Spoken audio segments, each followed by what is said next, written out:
ಮದ್ವೆ ವ್ಯವಸ್ಥೆ ಎಲ್ಲ ಹೆಂಗ್ಲ ನಡೀತಾ ಐತೆ? ಸರಿಯಾಗಿ ನಡೀತಾ ಐತೆ ಬುದ್ಧಿ. ಆಚಾರ ಮಾತ್ರ ಒಡವೆ ತಂದ್ಕೊಡ್ಲಿಲ್ಲ, ನಾನೇ ಹೋಗಿ ನೋಡ್ಕೊಂಡ್ ಬರ್ತೀನಿ. ನಿಂತ್ಕೊಳ್ಳ. ಈ ಜಮೀನ್ದಾರ್ ರುದ್ರೇಗೌಡ್ರ ಮನೆ ಮದ್ವೆ ಅಂದ್ರೆ ನೀನ್ ಯಾಕ್ಲ ಆಚಾರಿ ತಕ್ಕ ಹೋಗ್ಬೇಕು? ಅವನೇ ಒಡವೆ ಎಲ್ಲ ತಕ್ಕೊಂಡು ಇಲ್ಲಿಗೆ ಬರ್ತಾನೆ. ಓಹೋ, ಬುದ್ಧಿ ಬುದ್ಧಿ ಬುದ್ಧಿ ಇಲ್ಲಿ. ಬಂಡೆ ಇದ್ ನಾನ್ ನೋಡ್ಕತ್ತೀನಿ. ನೀನ್ ಮೊದ್ಲು ಆಚಾರಿ ಮನ್ ತಕ್ಕ ಹೋಗಿದ್ ಬಾ. ಹೋಗು. ಈಗ ತಾನೇ ಹೋಗೋದ್ ಬೇಡ ಅಂದ್ರಲ್ಲ ಬುದ್ಧಿ. ನಾನ್ ಈಗ ಹೋಗ್ ಬಾ ಅಂತೀವ್ನಿ. ಬರೋನ್ ಬರ್ತಾನೆ ಅಂತ ಕಾಯ್ತಾ ಕುಂತ್ರ ಆಗ ಕೆಲ್ಸ ಆಯ್ತದೇನ್ಲ? ಮೊದ್ಲು ಹೋಗಿದ್ ಬಾ. ಹೋಗ್. ಆಯ್ತು ಬುದ್ಧಿ. ಲಕ್ಷ್ಮೋ, ಹೊಸಿ ಆಚಾರ ಮನೆ ತವ ಹೋಗಿದ್ ಬರ್ತೀನಿ. ಮದ್ವೆ ಆಗಿ ಇವತ್ತಿಗೆ 3 ವರ್ಷ ಆತು. ದೇವಸ್ಥಾನಕ್ಕೆ ಹೋಗ್ ಬರೋಣ ಅಂದೆ. ಮೊದಲು ನಮ್ ದೇವ್ರ ಕೆಲಸ ಮಾಡವ, ಆಮೇಲೆ ನಿಮ್ ದೇವ್ರ ನೋಡವ. ಬರ್ಲಾ? ಬರೋವಾಗ ಒಂದಿಟ್ಟು ಹಾಲ್ ತಕ್ಕಂಬ, ಪಾಯಸ ಮಾಡವ. ಆಗ್ಲೇ ಚಿನ್ನು.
ಅವರೇ, ಇದೇನ್ರವ ಬಡವ್ರ ಮನೆ ಬಾಗಿಲು ಕಾಯ್ತಾ ಇದ್ದೀರಿ?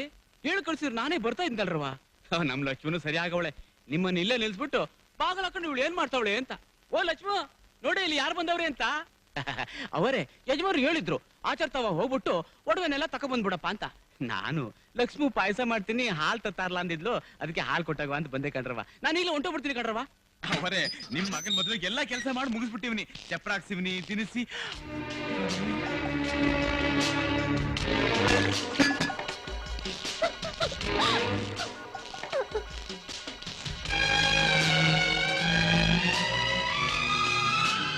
ಲಕ್ಷ್ಮಿ,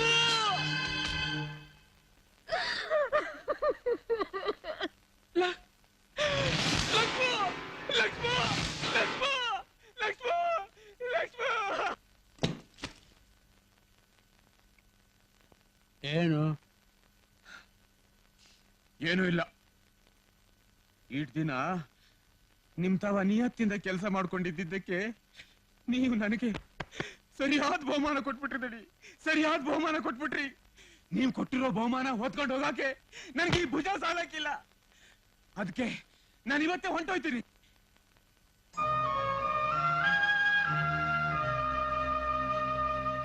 ಅವರೇ, ಅವತ್ತು ಅದ್ಯಾವುದೋ ಹೆಣ್ಮಗಳ ಮಾನ ಉಳಿಸಿದ್ರಿ. ಆದ್ರೆ ಇವತ್ತು ನನ್ನ ಹೆಂಡ್ರಲ್ಲ ಆಗ್ಲಿಲ್ಲ. ಇರ್ಲಿ ಕಣ್ರವ, ಇರ್ಲಿ. ಆ ಕಾಲದಾಗೆ ಸಾಧ್ವಿ ಶಿರೋಮಣಿ ಸಾವಿತ್ರಿ ದೇವಿ ಆ ಯಮಧರ್ಮನ್ ಕಾಲ್ ಹಿಡ್ಕೊಂಡು ತನ್ನ ಗಂಡನ್ ಉಳಿಸ್ಕೊಂಡ್ಲಂತೆ. ನೀವು ಈ ಬಡವನ್ ಮನೆ ಬಾಗಲ್ ಕಾದು ನಿಮ್ ಯಜಮಾನ್ರ ಮಾನ ಕಾಪಾಡ್ಕೊಂಡ್ರಿ. ನೀವು ದೊಡ್ಡವರು ಕಣ್ರವ.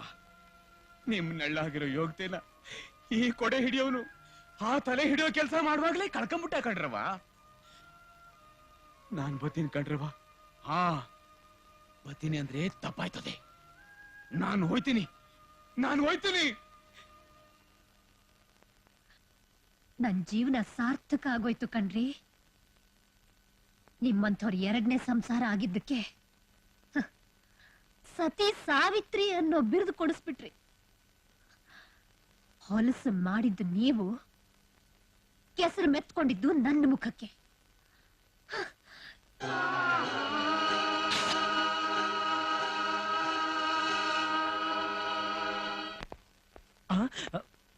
ಲೇ ಮಲೇಶಿ, ಇದ್ಯಾಕೆ ಇವ್ನು ಮಾತಾಡದೆ ಹೋಗ್ತಾ ಇದ್ದಾನೆ?